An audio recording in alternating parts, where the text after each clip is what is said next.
Okay, welcome to another episode of A Beer with Atlas. I'm Rich. Hey, I'm Brian. And this week, I'm super excited for this one. I don't know about Brian, but this week we are trying Alaskan Brewing Company's Cranberry Tart. I'm always excited to drink beer, Rich. Okay. There's no disputing that. So, it sounds kind of girly. Yeah. But I'm okay with that. You got to get your vitamin C somewhere. Okay. I came to terms with this a very long time ago. Well, not that long. Recently. A few beers ago. Okay. I'm okay with fruit in my beer. Yeah. I'm totally fine with that. And that's good because I think we're going to get some of that today. I think we're going to get it. And some spruce tips. I don't know what that is, but... I do. Yeah? Yep. Uh-oh. We're just going to get right into it. Should we get right into it? Let's go.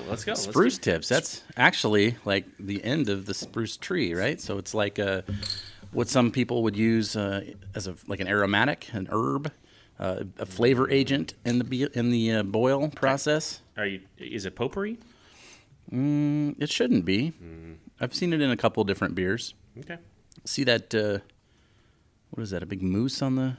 It's a big moose. It's a big. There's a cranberry bush on the packaging. So yep. The spruce tree is in the evergreen family, and sometimes it's used for flavor and aromatics. So the moose is eating the cranberries.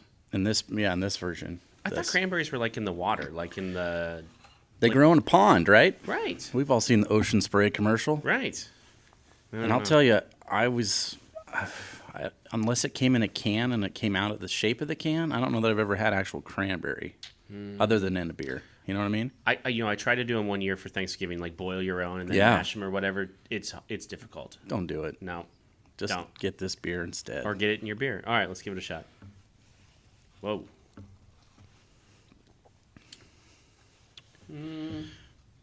So, the beer's called Cranberry Tart. Yes.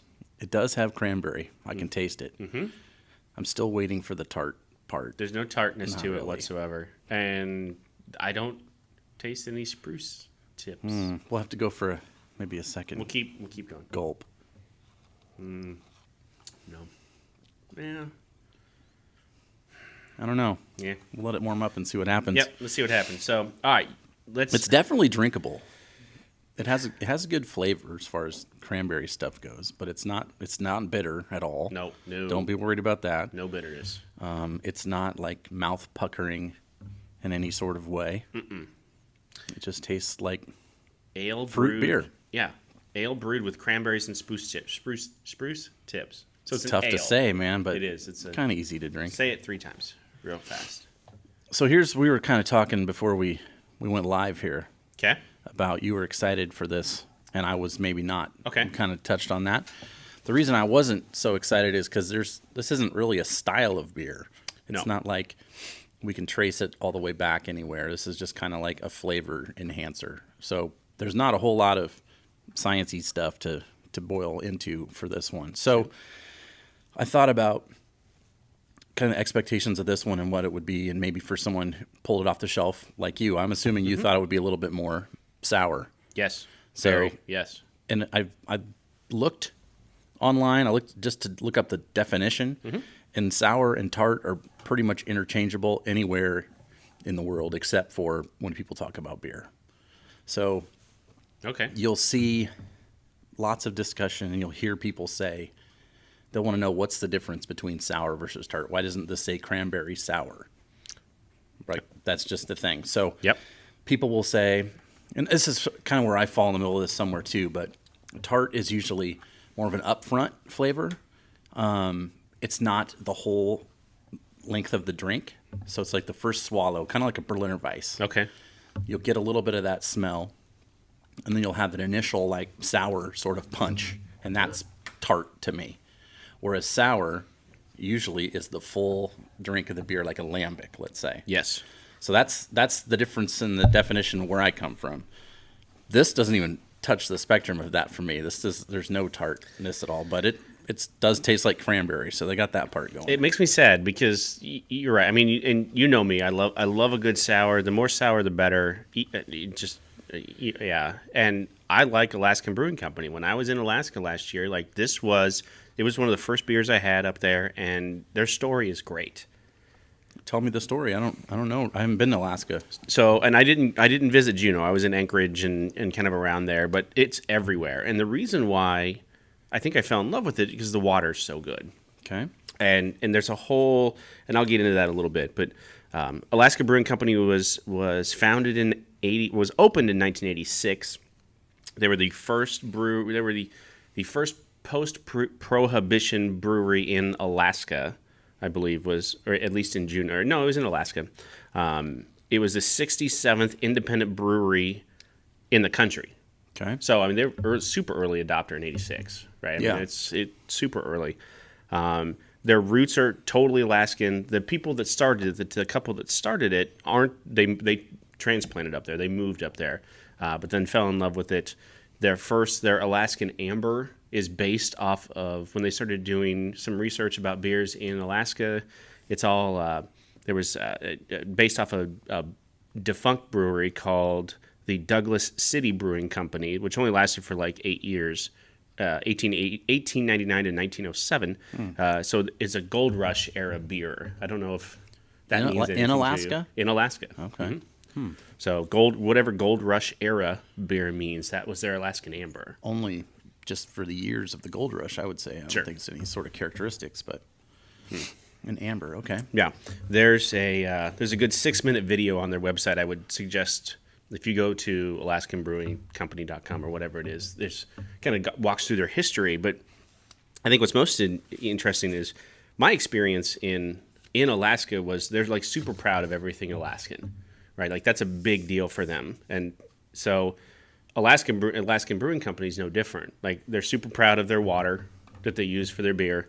They're super proud of using all of those, like all of their ingredients most of their ingredients come sourced from Alaska.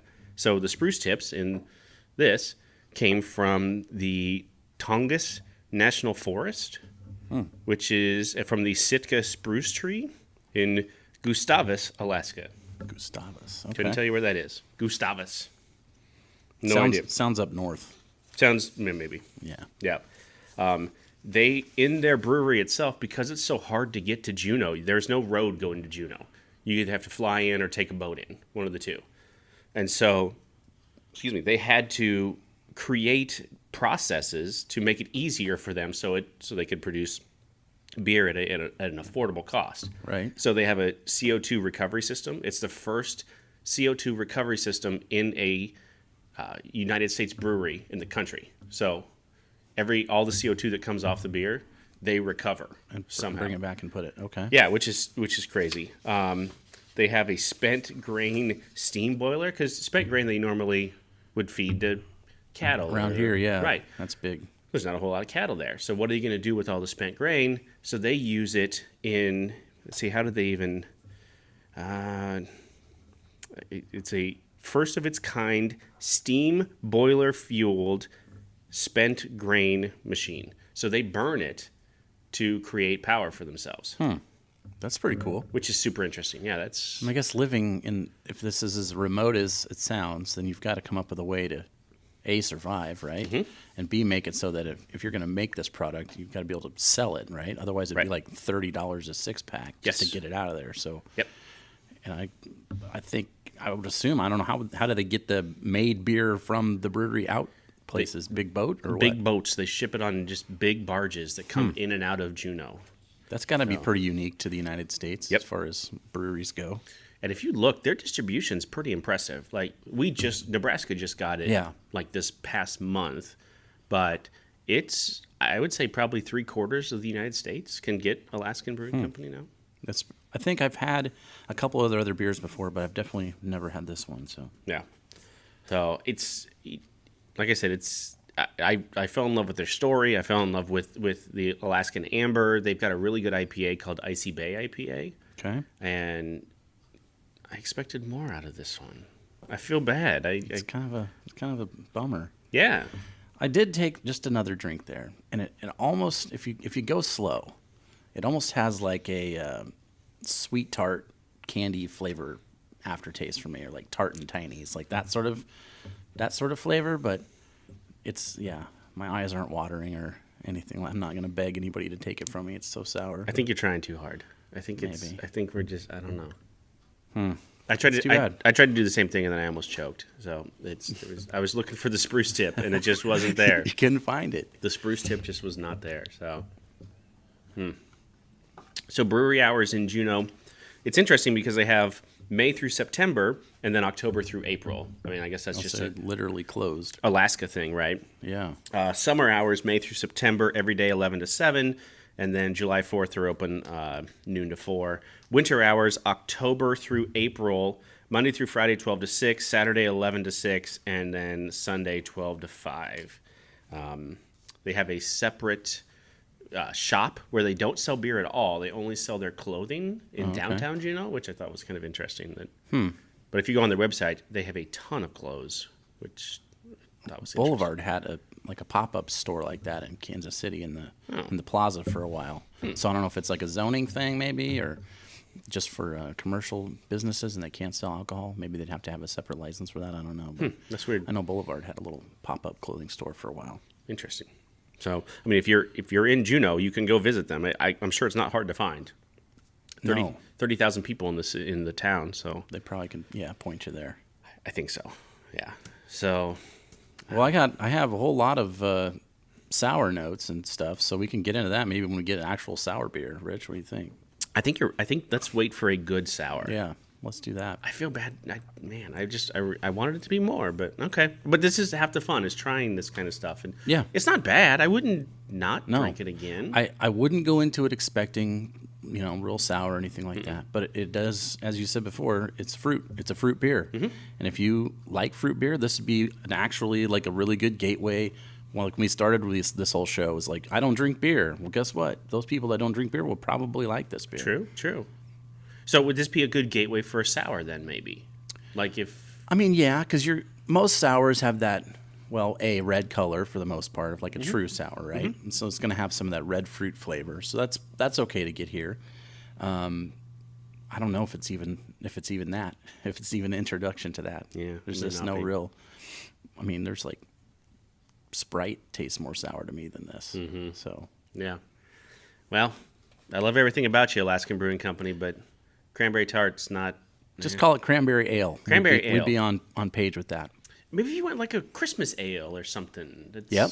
I'd buy that. I checked on the bottle label before we started, and this says "Good Tell, January 19th of 2019." So they're maybe targeting that holiday season, and this might be what we talked about in the previous episode about like holiday creep. And we might have just got this a little bit early for this might be a Thanksgiving Christmas beer for them, and we're getting it whenever we're at right now, almost October, I guess. So we're just a month and a half too early. Maybe on it we're then. just a little too early. We might be raving about this thing in November with the turkey dinner and all that stuff. Maybe we'll come back to it then. Save a How's that? bottle for Okay. Thanksgiving. All right. Try it there and see how it goes over. I'll make sure Dolan doesn't drink it all. All And right. then we'll, Well, yeah, good we'll luck. save one. Yeah, no kidding. All right. So next week I want to stay with the seasonal thing for a Okay. while. There are so many good seasonal type beers. Yes. And so let's stick with that for a bit, and then I know you like stouts. I don't necessarily. Yeah. I'd be more than happy to try one. There's a whole world of stouts that we can get into, whether it's just a straight stout or imperial stout, a Russian imperial stout, a pastry stout. There's lots of places we can go. I'm kind of scared already, but It's all right. we can give it a shot. Yeah. All right, Brian. All right, thanks, Rich. We'll see you next week.